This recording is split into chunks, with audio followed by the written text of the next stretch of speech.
Hello everyone, দিশারি YouTube চ্যানেলে সবাইকে স্বাগত। আমি পরিমল। আমরা লাস্ট ভিডিওতে আলোচনা করেছি স্বাধীনতার অধিকার এবং শোষণের বিরুদ্ধে অধিকার। এই ভিডিওতে আমরা আলোচনা করব right two freedom of religion, অর্থাৎ ধর্মীয় স্বাধীনতার অধিকার। এই ধর্মীয় স্বাধীনতার অধিকার আর্টিকেল 25 থেকে 28-এর মধ্যে আছে। আর্টিকেল 25-এ কী আছে? আর্টিকেল 25-এ আছে কোনো ব্যক্তি তার ধর্ম পালন, প্রচার ও প্রসার করতে পারবে।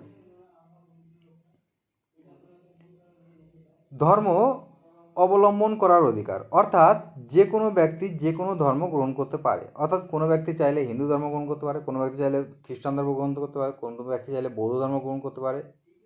যে কোনো ব্যক্তি যে কোনো ধর্ম গ্রহণ করতে পারে। এবং আর কি বলা আছে? ধর্ম পালন করার অধিকার, অর্থাৎ ধর্মের নিয়ম, আচার অনুষ্ঠান ও প্রথা পালন করার স্বাধীনতা।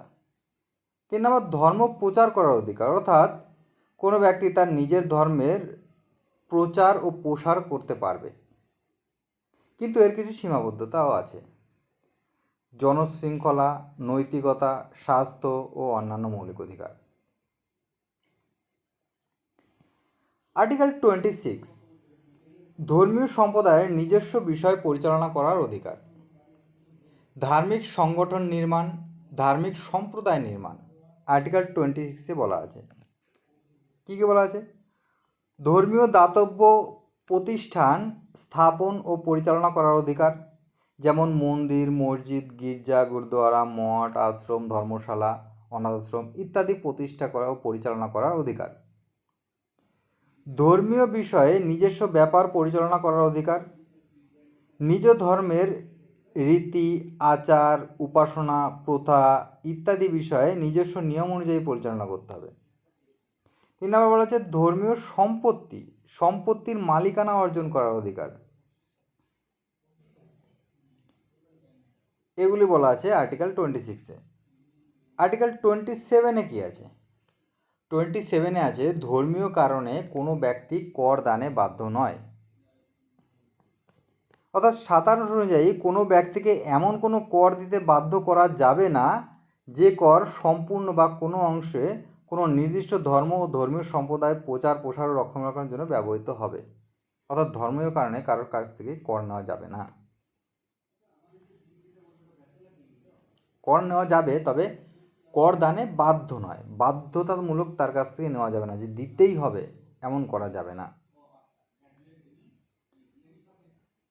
রাষ্ট্র কোনো নাগরিকের কাছ থেকে এমন কোনো কর আদায় করতে পারবে না যে করের অর্থ কোনো নির্দিষ্ট ধর্ম অথবা ধর্মীয় সম্প্রদায়ের প্রচার বা তার রক্ষণাবেক্ষণের কাজে ব্যয় হবে।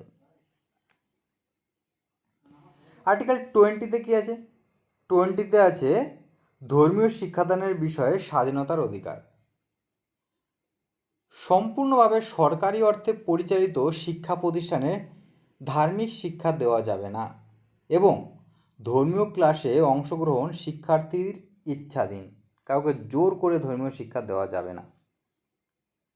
রাষ্ট্র পরিচালিত সম্পূর্ণরূপে অর্থায়িত শিক্ষা প্রতিষ্ঠানে কোনো ধর্মীয় শিক্ষা দেওয়া যাবে না।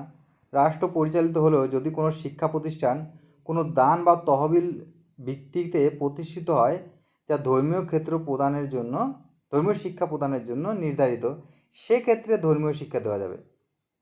অর্থাৎ সরকারের সাহায্য নিয়েও যদি সেটি সম্পূর্ণভাবে সরকারের কাছ থেকে সাহায্য না নেওয়া হয়, তাহলে সেই প্রতিষ্ঠানে ধর্মীয় শিক্ষা দেওয়া যাবে। এবং যখন ধর্মীয় শিক্ষা দেওয়া হবে সেটি হবে ছাত্রছাত্রীদের ইচ্ছাধীন, বাধ্যতামূলকভাবে ধর্মীয় শিক্ষা দেওয়া যাবে না।